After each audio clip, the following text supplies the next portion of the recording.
Hello, আসসালামু আলাইকুম। আজকে আমরা করব চিচিঙ্গা ভাজি। তো চিচিঙ্গা ভাজি করার জন্য আমরা নিয়ে নিয়েছি এখানে চিচিঙ্গা। তো চিচিঙ্গাগুলোকে আমরা সুন্দর করে চাকু দিয়ে ছুলে নিব এবং ছুলার পর মাঝখান থেকে কেটে সাদা অংশগুলো ফেলে দিয়ে আমরা কুচি কুচি করে কেটে নিব।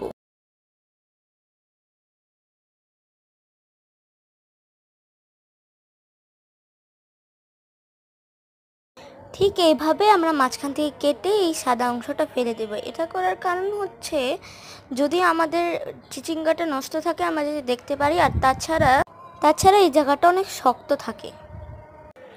এখন আমরা এখানে নিয়ে নিয়েছি কাঁঠালের বিচি। কাঁঠালের বিচিগুলো সুন্দর করে 4 টুকরা করে কেটে আমরা চোকলাগুলো ছাড়িয়ে নিচ্ছি।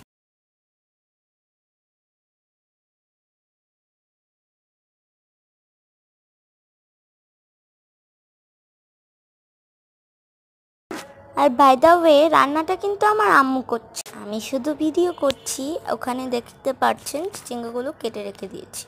এখানে আমি নিয়েছি কাঁঠালের বিচিগুলো সিদ্ধ করতে। সিদ্ধ করলে কাঁঠালের বিচিগুলো খেতে খুব নরম হয়। এখন আমি দিয়ে দিচ্ছি একটা গরম কড়াইতে কিছু শুকনো মরিচ।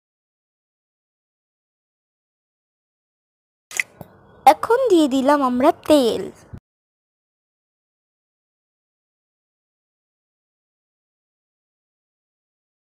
এখন নাড়াচাড়া করে নেব। হঠাৎ করে আমার গায়ে একটা মরিচ ছিটে আসে, তাই আমি এভাবে লাফ দিই। তারপর আমি এখানে দিয়ে দিচ্ছি রসুন এবং তেজপাতা, এটা দিয়ে নেড়ে নিব। তারপর আম্মু দিয়ে দিয়েছে এখানে পেঁয়াজ। তারপর আবার নাড়াচাড়া করছে। এখন দিয়ে দিল মরিচ।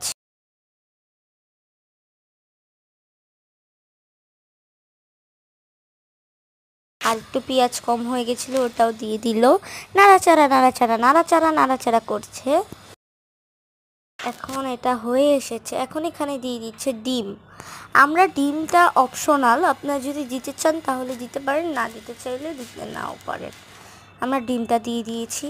এখন একটু নাড়াচাড়া নাড়াচাড়া করে নেব।